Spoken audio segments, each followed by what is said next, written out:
I think sometimes that plan Bs kill more dreams than failure or anything else, because it's an easy out. Like, oh, I can just go back to what I've always been doing. Our mind will tell us we need to stop when we're only 30% of the way. So we have 70% or more capacity. And it's that capacity that we want to tap into. Okay. I grew up being a corporate guy. I'm an extrovert by nature. I love collaborating. I love working with teams. I think we think we're going to have all these moments in the future, and you don't know that. There's no guarantee. We sacrifice this moment for the Correct. one that we may never have. Correct. And so I think that has been like going back to why I believe the future is much more human.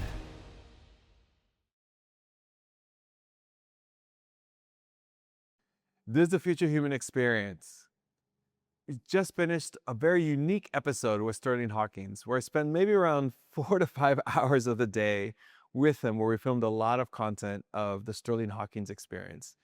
You're going to see a little bit of that today, but what we really went into was the depthness of his work and how he wants to build a much more thoughtful human experience when he gets to work with others. So I wanted our audience to get to see what it looks like to work with them every single day. Enjoy this episode. Welcome back to the Future Human Experience. I am your host, Eric Rodriguez, and today's episode is like something we have never done before. I'm so excited. We're about 5,500 feet above sea level with my good friend Sterling Hawkins in Denver, Colorado. Sterling, welcome to the Future Human Experience. It's an honor to be here with you. So I've been excited for this. I know. We've been working on this for some time. So we wanted to do something special for the audience, for other people who have been following not only your work, but my work as well. We wanted to experience the Sterling Hawkins experience. You've been doing some amazing things with not only speakers, but thought leaders, CEOs, executives, teams from around the world on really kind of diving into ourselves and our work, our purpose. And I'm really excited to not only do this experience with you, but have an opportunity to share with the rest of the world. Yeah, well, likewise. I mean, honored to do this with you. And you know, this work isn't for everybody. Yeah. It takes a level of depth and courage that some people may never tap into, or are scared to tap into, or just keep avoiding and denying and just kind of surviving the next day. And so this kind of speaks to who you are as a human being to be up for a challenge like this. So we wanted to do the ultimate human experience. So Sterling, Ultimate human experience. That's what we need to call it now. And no matter what, ultimate human experience. There you go, my friend. So I'm all yours. I'll take your lead, and we'll record everything, and we'll share it with our audience. And like we talked about even before we started, we're going to just pretend the cameras are not here. Absolutely. All right. There you go. So I'm with you. You know, what we notice, I've been speaking for 7 or 8 years now, and there's this gap that's developed between information, the knowledge that either we can find online or we have in our own heads, and who we are as human beings delivering that information. And the truth of the matter is that information is more readily accessible than ever before in human history, right? Not only do we still have libraries, if anybody taps into those anymore, but right. Do you really go to libraries? I do. I love libraries. Yeah. So we've got libraries, we have YouTube, we have e-courses, we have universities, of course. And now, increasingly, we tap into AI for any questions that we might have. So it's easy to find the information, the tactics, the sound bites, the really cool ideas where we're like, oh, I got to say that. That's perfect for me. Right? But oftentimes, that's not coming from a place that's true for us. We know it up here, but we haven't accepted it or come to terms with it in here. And therefore, we know certain things, but we act certain ways that aren't in alignment with that. Yeah. And in the speaking world especially, the world in general, but especially the speaking world, having that disconnect leaves audiences empty. Yeah. They know that they can find this information online. They can find the research in seconds. Yeah. They can find the tips and tricks and anything else. All you got to do is pop on Instagram or TikTok for a couple of seconds, and you've got it. But information is not what shifts audiences. It's who you are presenting that information. And we need to be able to stand on the stage and share that information from an authentic place, connecting it with who we are as human beings. I think about it almost as like giving your talk a soul. Yes. Okay. right? Okay. And to give your talk a soul, well, you need to be tapped into your own, right? Yeah. To be able to share that with the audience, because sure, they're listening to what you have to say, but they're more paying attention, even at an unconscious level, to how you're saying it. And as we can connect into that, audiences not only have all the information, but they have this state change, this emotional state change, where I know what to do, sure, but now I'm moved, I'm inspired to actually take some of these things on, especially the unknown and the uncomfortable things. Yes. That all makes sense? Yes, absolutely. I'm 100% on board, Sterling. I know it's been a journey for me for the last few years, getting to build my speaking business and slowly getting better every single time. So I'm really excited to dive into this with you. And as we get out of this experience, I have some events coming up. So I'm absolutely certain you'll have a chance to tap into some of those conversations that I want to have on those stages, because you do, right? I mean, if people are going to give you 30 minutes, 45 minutes, an hour and a half of their time, that's the most precious asset that anyone could give you. So I want to honor that. It's a privilege to be on a stage. And so I want to make sure I could get better. And I'm just excited to have this journey with you and improve, because I've been looking up to you for years. Oh, thank you. And likewise, I mean, we connected back in your Intel days, and you've always been an inspiration for Thank me. you, sir. What you're doing in organizations, now with your speaking, even with your family. Like, Thank you, sir. I appreciate that. It means a lot. yeah, you're a pretty special guy. I hope you know that. Thank you. And this will not just change your talk. Yep. Almost by definition of this work, it will change you. Okay. And so you're not going to come out of this thing with a whole list of things Sure. to change and a bunch of things to check off your list or anything like that. You're going to change at a fundamental level. Okay. You're going to alchemize maybe some of the difficult things that you've been through. Yep. And when you change at such a fundamental level, how you act, the way you think is going to naturally shift. Yeah. Okay. And things are going to start to emerge for you that maybe you've never known, never seen for yourself, or maybe haven't seen in many, many years. Okay. Well, one of it came up in the pre-work that you sent me, and so I made sure we'll dive into that later on, I'm sure. But no, I appreciate that, we're going to dive into some of the ideas or some of my stories, right, that I've told myself or that I've experienced and I've just kind of put to the side. Totally. And so, yeah, I'm excited to share that with you.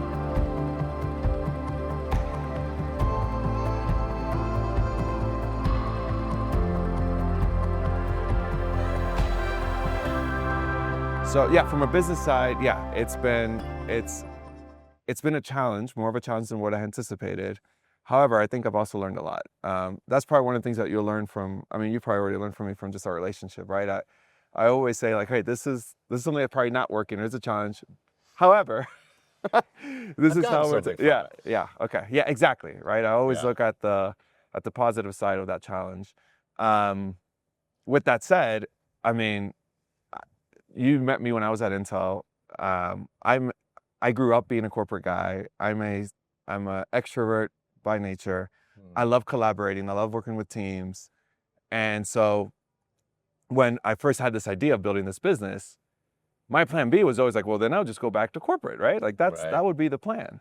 Yeah. And even though I have missed those aspects of it, when I get to do the work I get to do today, man, I won't change it for anything. It doesn't mean that I don't miss corporate and I don't love it. I absolutely still love that space. Yeah. But getting to do the work I get to do today and the stages I get to be on, seeing even how I get to impact my kids, that they get to see the work I get to do, like that's really cool. So that's the stuff I try to focus on when I'm seeing the business challenges come to life. Mm-hmm. I don't ignore them. I just figure, okay, how am I going to tackle them, because I want to keep doing this longer than what I have so far. That's good. Yeah. I think sometimes that plan Bs kill more dreams than failure or anything else, because it's an easy out. Like, oh, I can just go back to what I've always been doing. So you're burn the boats type person, Sterling? I'm always jumping the deep end, burn the boats. Like if you're gonna do it, do it. Okay. It's like Yoda says, right? There is no try. And to some degree, I think that's true. Like when you throw yourself into something and you have no choice, naturally you're going to figure it out. Yeah. And I think some of that organic growth you experience are the most important things. Like those are things to really pay attention to. so much of our lives, especially in the corporate world, we get caught up in like the strategy of like, here's our 5-year plan, and here's the financials, and here's the sales goals. And I'm not saying that's important. Correct. Right? Like that is important. Yes. Yeah. But oftentimes it turns into this grit that doesn't produce the results you want.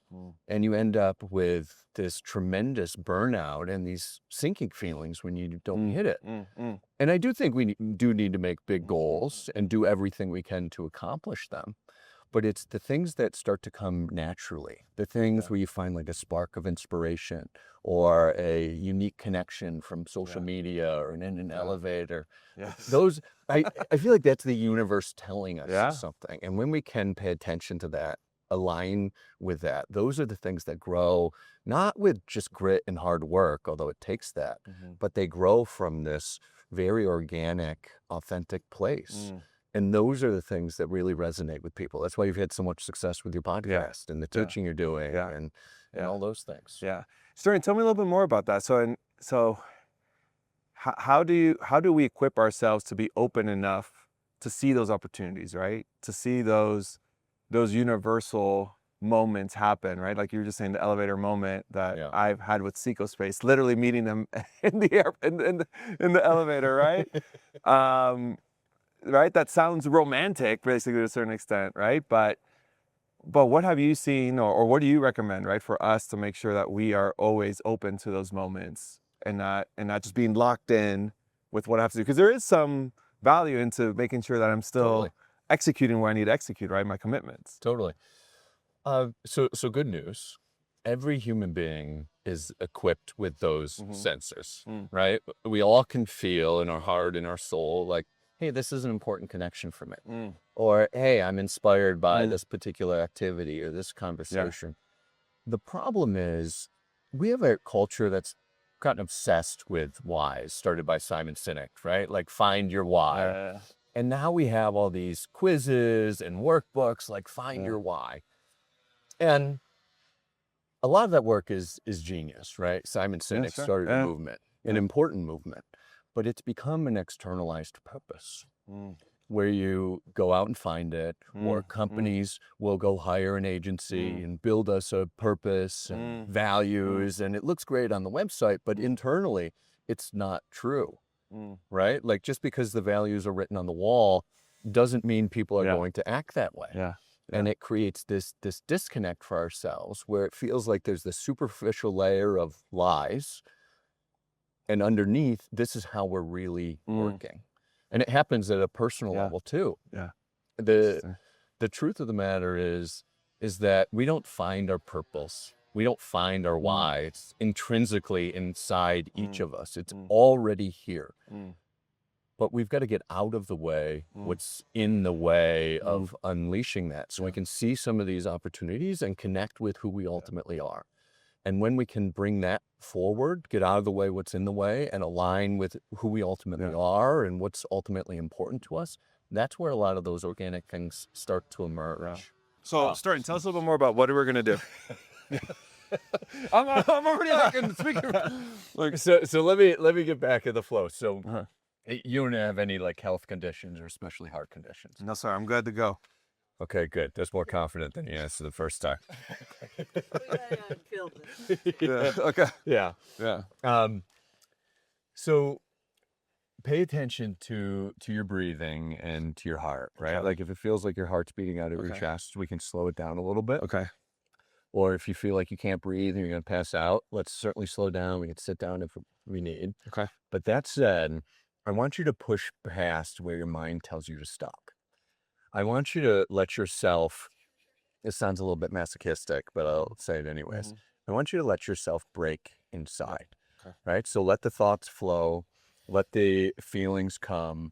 Any feelings, emotions are welcome here. You can laugh, you can cry, you can scream, pretend all these people aren't here. It doesn't make any difference to me. You supported it like a deeply human level. Thank you, son. I appreciate it. Right? Okay. Like everybody here loves you. We're for you. There's nothing you can do here that's going to make me feel like you're not enough or you're an imposter or anything else. All right. Right? As a human being, you're enough. And so you can show up that way. I got you. Thank you, sir. Appreciate it. So Is this the backpack you want me to wear? So we got a 25-pound backpack. Okay. If climbing stairs at 5,500 feet or 6,000 feet, whatever we're at, is not enough, Okay. this Goruck backpack. So should I not wear it right now? Put it on. I'm putting it on. Okay. Put it on. Okay.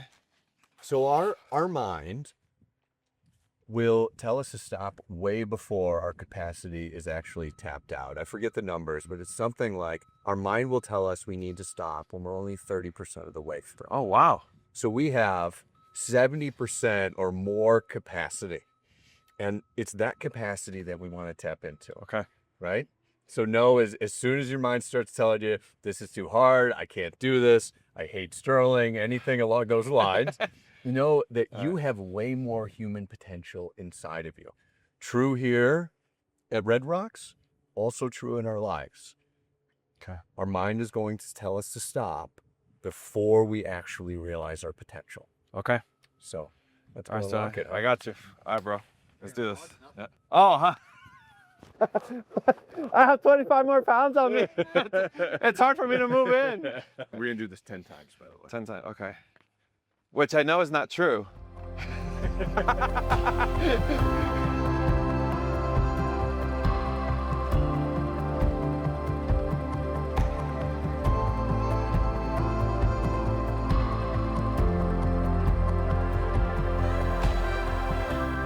Sterling, what does it mean? Because I've heard this term used multiple ways. What does it mean to ground yourself in your... To feel in your body, not your head. Yes, okay. So you're settled. Okay. You're not caught up in anxiety or worry. Got it. You've kind of landed where you are. I would use the term like present or Yes. presence, right? When you're really grounded, you're really present. Got it. Your feet are in the ground, Got it. connected to the experience around you, Yes. and not stuck in your head Got about it. something that's Got it. not here. Okay.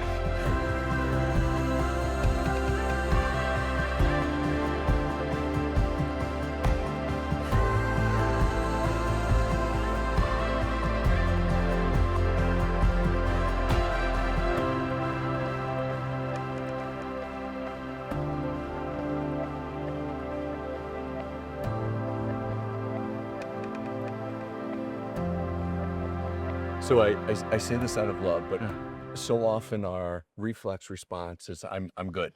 Yeah. That's the first thing, Agree. and then we add some things that Yeah. tell us or the other Yeah, person yeah. that things are good. But I invite you to pause for a couple of seconds and check in here. Okay. Yeah. No, this has been a good exercise, but doesn't mean I'm good. I think what's helped me reflect is that conversation of finite has just stuck with me. Yeah, I think that has been something that I never acknowledged, yeah, but that I think I've taken for granted, right? totally. Which is natural, by the way. Yeah. I think we think we're gonna have all these moments in the future, and you don't know that. There's no guarantee. We right? sacrifice this moment for the Correct. one that we may never have. Correct. And so I think that has been like going back to why I believe the future is much more human. Maybe that's what I was never tapping into, right? Which was like that the finite aspect of who we are, the finite aspect of who we are as human beings. I've been very blessed that I haven't had that many loved ones in my life pass away. I mean, other than my two grandmothers, but those were very, very emotional moments for me. Right. But I still have my dad, my mom. My children have both of their grandparents. Yeah. And I still have my siblings.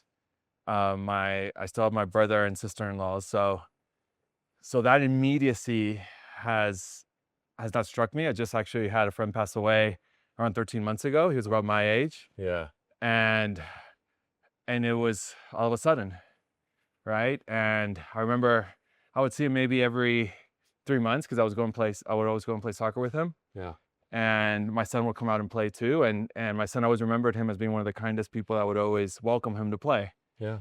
And so for us, losing him was very significant, right? Because it was all of a sudden.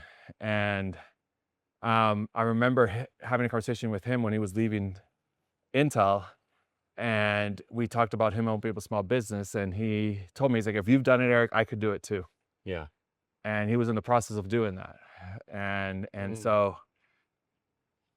yeah, I mean, that's a reminder right now that I haven't acknowledged, right? That yeah, I mean, we're all finite at the end of the day. And look at the dichotomy of which you just showed me. Like, human experience is the most important thing to you, at least at some level, yes, absolutely. right? But at the same time, that's not what you're sharing with audiences. Yeah. You're giving them data, research, and case studies, right? The thing that is most important for you to share, you're not sharing, at least in an open and vulnerable way. Right. And that too is natural, Yeah, by the way. absolutely, Right? The things that are most important make us feel vulnerable when we open and share them. And at the same time, that's what's going to be most powerful for people to hear, and frankly, for ourselves. Yeah. Well, I think a part of it is also because then I'm thinking, then the imposter syndrome comes in, right? It's like, who am I? Okay, I'm feeling it on my shoulders, right? Like, who am I then to be vulnerable enough to, because we all have loved ones. We've all either lost someone. We have different stages in our lives that we get to experience the human experience. So maybe there's a part of me, not maybe, there is a part of me probably that says I'm not worthy enough to say my experience is much more worthy to be on stage than your experience is to hear my experience to be more important, because it's not. Right. Well, that's the compensation. Okay. Right. Yeah. Like, because I feel this way, I'm going to act this way. And you're robbing yourself and the audience of seeing what's ultimately important to you, and at some level to them as well. Yeah.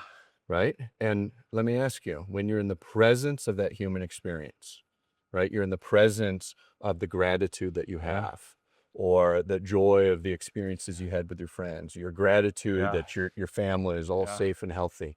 Where is imposter syndrome in there? It's not there. It's not there. Exactly. That's where we're going later, by the way. Okay. Yeah. Okay. That's what we want to align to. Yes. Okay. And when you come from a place that's true versus compensation, that's going to be more powerful for everybody involved. Okay. I got right? you. And it will change you. Yeah. Right? The more you can cultivate that presence of the gratitude, the joy, the peace, whatever it is, especially in the moments of the unknown and the uncomfortable, the more those things are going to shift, and you actually grow your capacity for what's uncomfortable. Well, welcome back to Future Human Experience.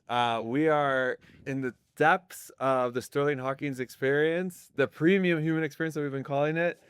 We've moved locations. We're still in 5,500 feet above. Something like that, Still in the Denver area. But we wanted to have a different type of conversation for phase 2, or go deeper, right, Sterling? So you have some things to it we're going to have a chance to do and get to experience it myself for the very first time. So I'm excited about it. Me too. But yeah, Sterling, take us to the next phase. Well, so the first part is we surface the discomfort, right? Yeah. Not just at an intellectual level, but as a felt sense level, right? And you felt some of the thoughts, some of the feelings, some of the pain, some of the discomfort, and all of that, at least from a meaning standpoint, started somewhere. And so this next step in our journey together on this experience is to start to trace that back to where it started and actually dismantle it from the source. Before we go there, though, I know we were talking a lot. I don't remember exactly everything that we talked about, but is there anything else that we want to make sure we cover off again so we have it on camera? Yeah, I mean, I think the notion of that finite experience, I think the notion that we are here finite, even though we are small in the big picture of things, but being small in the big picture of things is the most rewarding thing, right? Because we have a privilege to be part of this human experience. And I think I was reflecting back that to a certain extent, because I had this notion of winning the lottery 1,000 times over, you had told me this one thing, right? That sometimes even the people that win the lottery lose the lottery really fast. Almost always. Always, yeah. Yeah. And so not only feeling that I've won it, but what are we doing about it, right? To make sure that I'm doing the most, because I have the blessing, the privilege to be who I am, and who I am is enough. Absolutely. Yeah. That's a really interesting phenomenon, isn't it? Or like people that want for all this money, and then they get it. They get tens, hundreds of millions of dollars. and then they settle out to about where they were. And it's because at an unconscious level, the beliefs that we hold about ourselves, each other, the world, money, all of these things haven't shifted at all if somebody just gives it to you. And it feels perfect, right? If somebody could just give me $100 million or give me the house or a relationship or whatever it is or the title, oh, well, then I would be set. Yeah. But what happens is even if somebody does hand that to us, our unconscious from a psychological standpoint actually hasn't built the ability to accept some of those things and operate in the ways of thinking, being, and acting that makes having that money or the title or whatever it is sustainable. And so that's really what we're doing here is at a core identity level, shifting some of those limiting beliefs that you and we all have so that we can open ourselves up, not just to our greater potential, but to access the results we're looking for and have this deep fulfillment that goes along with it. Yeah, I think part of the reflection too I had with you, Sterling, was reflecting back on my own career, how I was very comfortable changing roles at a certain frequency, right? That every 2.5 years or so I was changing roles. And now I'm at that 3-year mark in the work that I'm doing right now. And I'm kind of weighing, okay, well, is it ready for me to change a new role? But there is no next title, I guess you could say, right?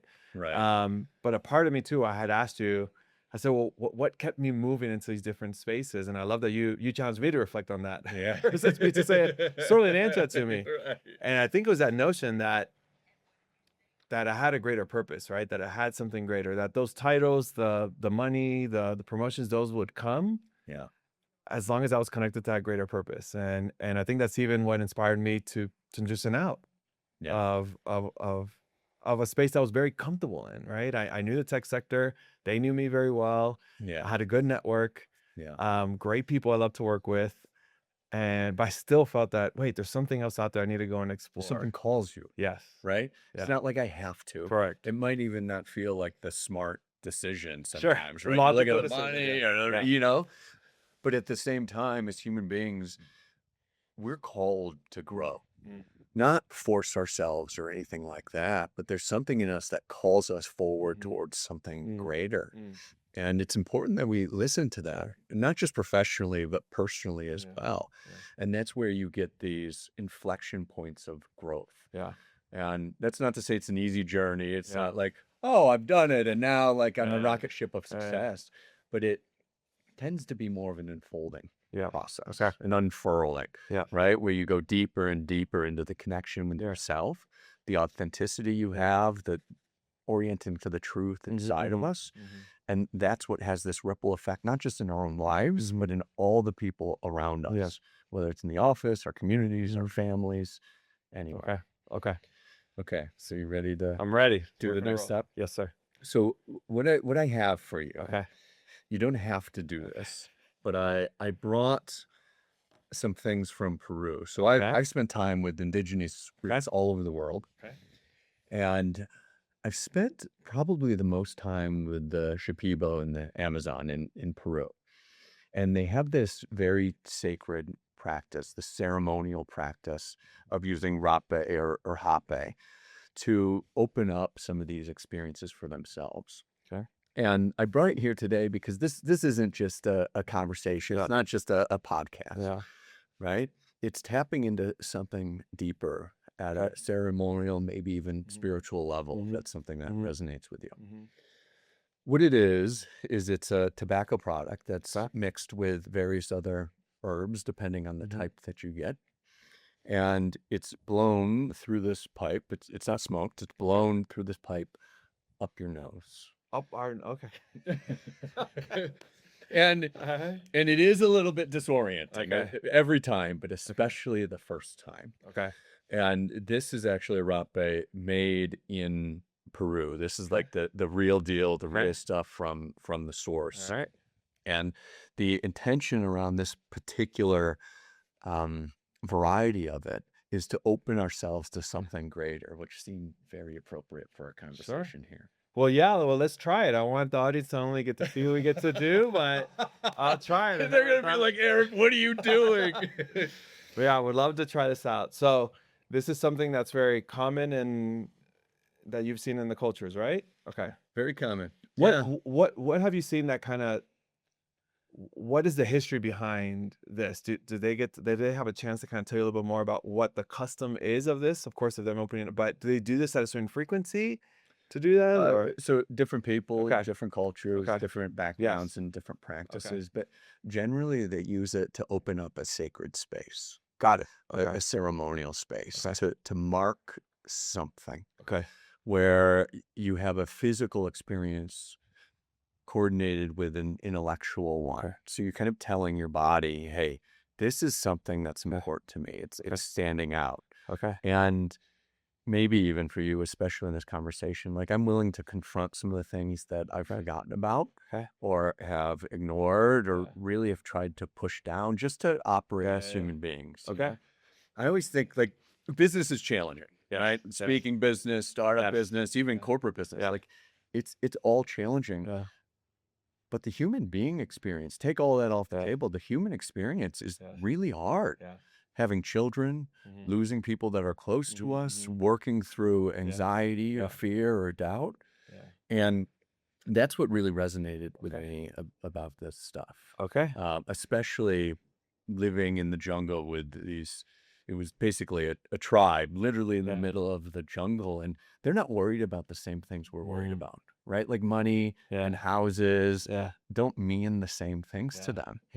But they've cultivated this practice over generations, probably thousands of years, where they've come up with things to acknowledge human truths that maybe we've forgotten in modern times. Okay. All right. Well, let's have this experience then, Sterling. I trust you.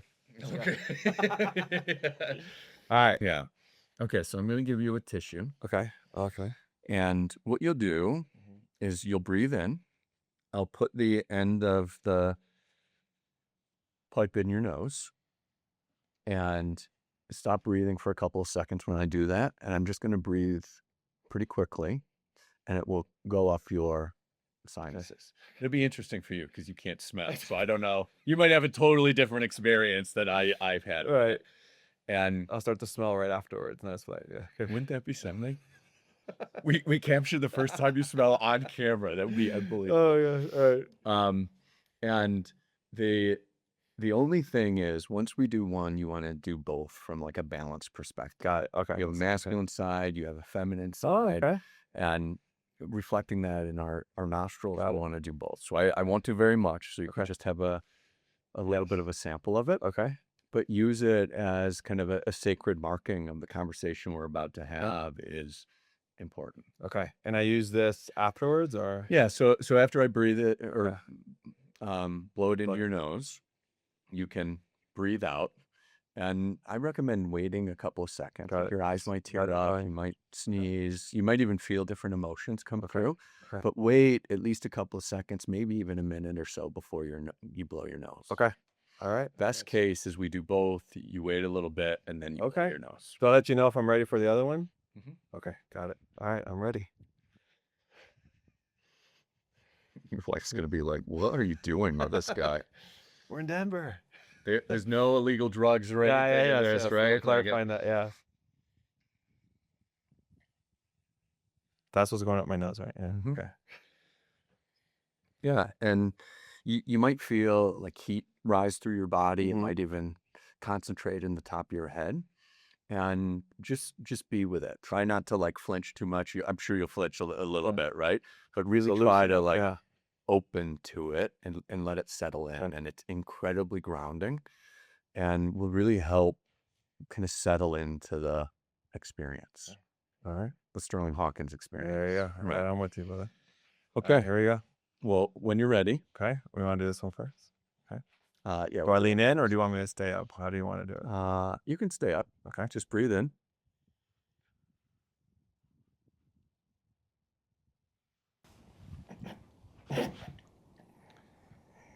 You can breathe out. Okay. Yeah. My eyes. I told you, yeah. Wow. You can blow your nose if you need. Wow. That was a lot. Yeah. My voice is completely off. We're not in a rush. You take a Yeah. couple of minutes. Yeah, I was trying not to flinch. Okay. All right, let's do it. Okay, breathe in.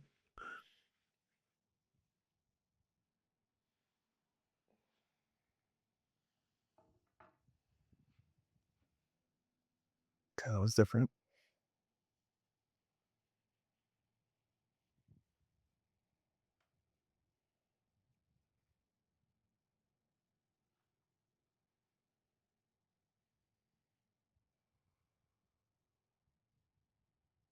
Doing great. Mm-hmm. Like everything sounds quieter. Yeah. Maybe you're in your body a little more than in your head. Mm-hmm. Do you just blow differently in the second one? Because yeah, Was it? it's like I was ready for it, or like I was The okay first with one's it. always Yeah, the yeah, biggest yeah, jolt. Yeah. Yeah. One of the questions I had asked you when we were together was, what does it mean to be grounded? Yeah. Right. And you had told me, it's like, no, it's just to be present, right? To be here. Right. Not in your head, Right. but in your body and space and the Yeah. environment. Yeah. Yeah. Yeah. Oh, wow. Yeah, that was intense. It was good. It was good. I feel fine. What are you feeling? I feel long. I feel this. Like I don't know. I just feel my body. Like I mean, I did acknowledge there was people walking around us, but Yeah. they felt far. Yeah. It's powerful, right? Yeah. Yeah. Yeah. Like I just. So some of the things that we've talked about, some of the memories, the stories, the emotions, like those are all great opening points for things to consider in your keynote in the future. All right. They touch you at a visceral level. Yeah. And that stuff will communicate. Yeah. And that's not to say like retool your whole Sure, keynote no, and no, talk no, about no, this no, experience no. when you're Yeah, 11, right? yeah, then yeah. that might not be Yeah. the thing. Yeah. But as you can tap into, well, either some of those moments or similar moments or the same kind of experience, but in a professional world, like those will be the stories that you want to start to share and work in different Bring places. us to life. Yeah. Okay. Exactly. I'm with you, Sterling. All Okay, right. good. Cool. Okay, so we've done the most important thing. Okay. Which is we've at least started the process of identifying, acknowledging, and getting out of the way what's in the way of you being powerful and effective and working from a place that's true, ultimately true, right? Not circumstantially true, true in here. And as we know, nature abhors a vacuum. Yeah. And so what our next step is once we've started to clear that and let it go, the question is, well, what do you fill that space with? What do we ultimately want to align ourselves to? Right. And I would say this falls into the bucket of your why or your purpose, but at a much deeper level. So this is probably not as heavy as what we just walked through, right? Yeah. But we're going to use a similar methodology to orient to, well, what is most important to us? And we can use any moment where you feel like you were touched or moved or inspired in a meaningful way. But one that stands out for me happened on the stairs when you were talking about your family and your kids. Yeah. Does that feel like a resonant moment of like, hey, I touched something here? Yeah. I mean, I know we're really cold. Yeah. It is cool. I'm shivering a little bit. There you go. She's in the sun with 4 jackets on. We're okay. We'll get through this. Yeah. Like a cold flash. I told you layers are important. Yeah. No, I'm layered up. No, yeah. I think one of the things that I have been able to do most recently that kind of just helps me just appreciate the moments is actually when I get to drop off my kids. Yeah. Not because I'm letting them leave. Which believe it or not, when I was in corporate America, that was a thing. Yeah. It was like they need to leave by a certain time so I could move on with what I had to do. Yeah. Right. And then me picking them up was like a surprise. It was a premium. It was like, oh my God, Dad is here today. Like it's a big deal. Yeah. And I was like, yeah, I'm just here with you for a few minutes because I have to go back. Yeah. And now when I drop, like we were having this conversation with my wife the other day, I'm like, I would not trade this for anything. Yeah.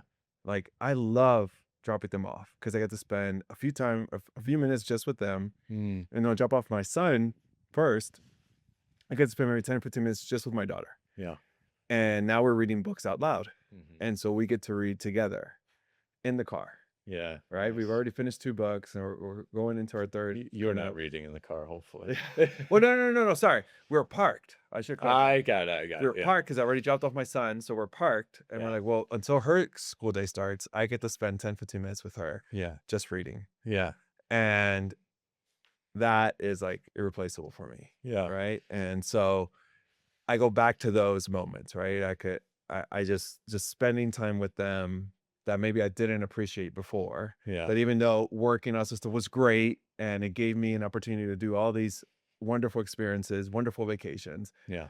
that we had to sacrifice as we're building this up. Mm-hmm. But it's been replaced with these moments to a certain extent, right? Yeah. And Well, take me Yeah. to one of those moments. Again, like we Yes, tend to yeah, sit in yeah, this generality of like, oh, that's a great thing that I do. yeah, yeah, But take me to one of those moments where you like Yeah. felt that Yeah. that joy or love Yeah. or whatever it is. it was. I know specifically what you're talking about. Yeah. I was reading Because of Winn-Dixie. Uh-huh. It's a children's book, and she's reading. I'm reading it, but I'm reading out loud, so she's following it along. Mhm. And it gets to this moment where the main character is looking for this dog, and it gets very emotional in this moment. And I'm reading this out loud, just thinking, this is a fantastic moment in this book. And I start getting emotional Yeah. reading this moment, not because of the emotion of the book, but because I'm sharing this with my daughter, Mm-hmm. right? And I'm like, she's never going to forget this moment Yeah. because she got to experience this story because of her dad. Yeah. And where it's Yeah. beautiful, right? Yeah. Right. Like those are profound moments. I don't have any kids, Yeah. but I have nieces. Yes. and I have, like my version of Yes. those moments from like, oh, this is So- such a special Yeah. thing I get to do with Yeah. you, you know? Absolutely. But where was some of that emotion in your body? And the reason I'm asking you these things is because it helps ground us and orient us to the feelings that are inside us, that are being processed by our unconscious, but often don't rise to our conscious awareness other than like, oh, I feel love or I feel joy. And those things are true, right? Yes. But orienting to them in our body helps us connect to them a little bit more. Where was it in my body? That's a great question. I mean, I'm almost certain I felt it in my chest. I mean, it was just like this moment of I guess when we feel proud of something, Yeah. we feel proud of someone. Yeah. To a certain extent, I was proud that we have created this moment that wasn't planned. Yeah. Like I had never read that book, so I had no idea what was coming. Yeah. But just the fact that I got to share that moment with her. Mm-hmm. And so then she starts seeing me crying, and so she starts to cry, and then she's probably thinking I'm crying because of what's happening in the moment. And I'm like, no, I'm crying because I get to do this with you, Yeah. right? Yeah. And So it's in your chest and Absolutely. it doesn't have a shape. I just think it was like this. It was just overwhelming. Yeah. I don't think it was small. It's big. Yes, Did it have compared to like a weight or even a levity to it. yeah, I think it was more like a levity. It was more like I probably felt bigger, taller, even though we were sitting down. Yeah. It was just this moment that I was like, it was this what's the name of the movie, the Inside Out movie, right? That they have it's okay. There's this movie that they're like what they define core memories, Yeah. right? So that all of us as human beings, we grow up with these core memories, and these core memories shape certain aspects of our lives. Mm-hmm. And it's this moment that I'm having with my daughter. I'm like, this is going to be one of her core memories that's going to shape X amount of time in her life, right? Until that core memory is shaped with something else that she's going to have, right? Sure. I felt that. I was like, this is what building a core memory looks like. You never plan for it. Yeah.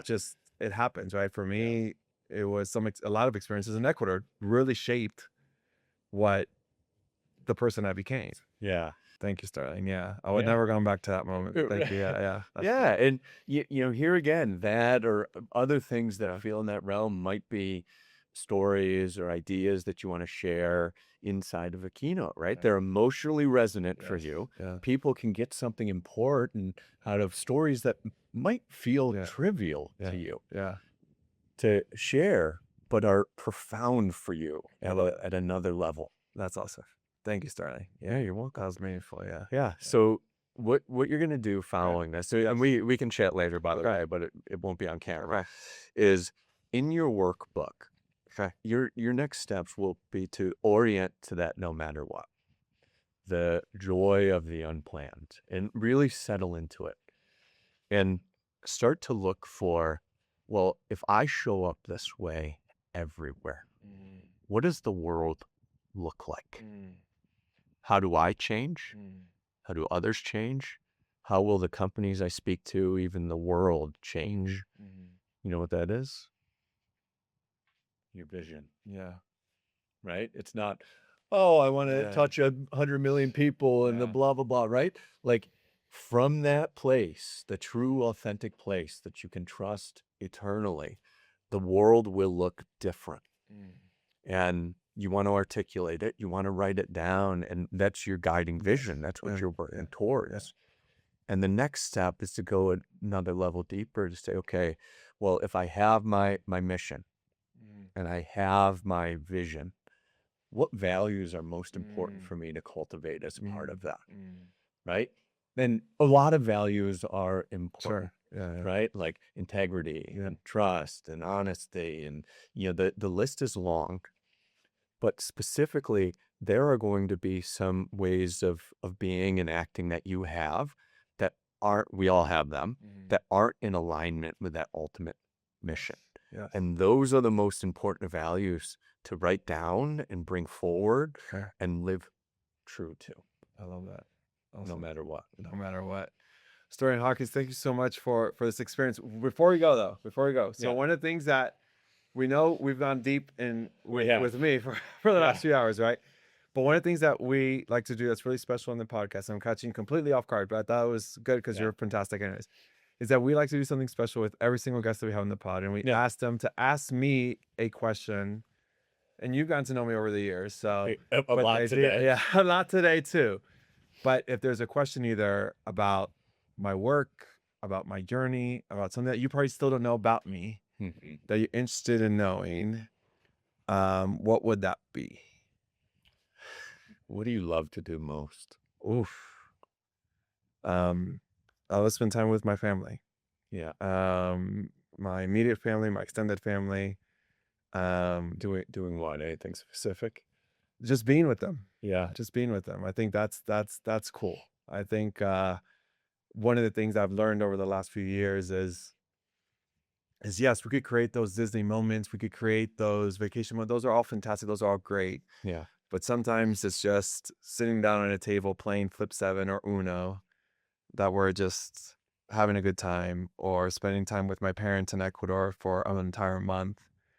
And it's the longest I've ever spent with them since I was living there, and just being there, right? From getting them empanadas to just having breakfast with them, spending time with my brother. That is with my niece and my nieces and my nephews. Like, those are, I love it. a premium experience. The ironic, not so ironic thing about that. Yeah. It's the joy of the unplanned. The joy. Absolutely.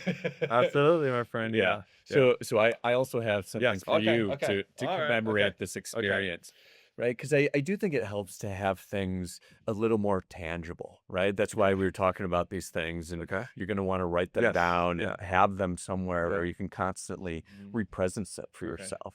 And so what I have to give you is not just a gift, but it's something to call you back to what's most important to you, which in language is the joy of the unplanned, but the experience of is much more expansive than that. Okay. Oh my God. It's not going up my nose, is it? No, so I think we've done enough of that today. Would you? Yeah. Oh my God. What does Sterling bring? okay. So I have for you What? our brand new, no matter what, Oh, wow. water This bottle. is cool. Thank you, Sterling. Wow. And I brought a couple sizes because I don't know what size you are. This is awesome. But a brand new, Yes. no matter what t-shirt. This is cool. Do you want to? An extra large, please. Yeah. What? This is cool, Sterling. Thank you. All right. Thank you, my friend. Oh, man. This is special. What's Sterling, special? Thank you so much, my friend. I appreciate Thank you. you. Thank you for what you've done for Likewise. not only me, but so many others. And Honored to do it with you. and this was a special episode. How can people connect with you, find you, follow you? All the things? Yes. SterlingHawkins.com is Okay. the best place to find all about my work.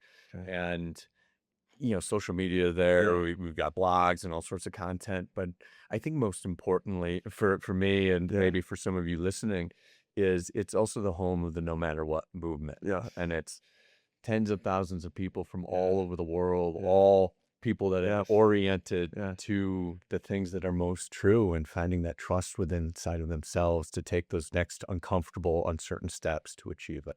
Wonderful. Well, Sterling Hawkins, thank you so much for not only giving us the Sterling Hawkins experience, but showing us that it is the premium human experience. And for that, really is. I'm incredibly grateful. my friend. No better podcast to do this. There you by go.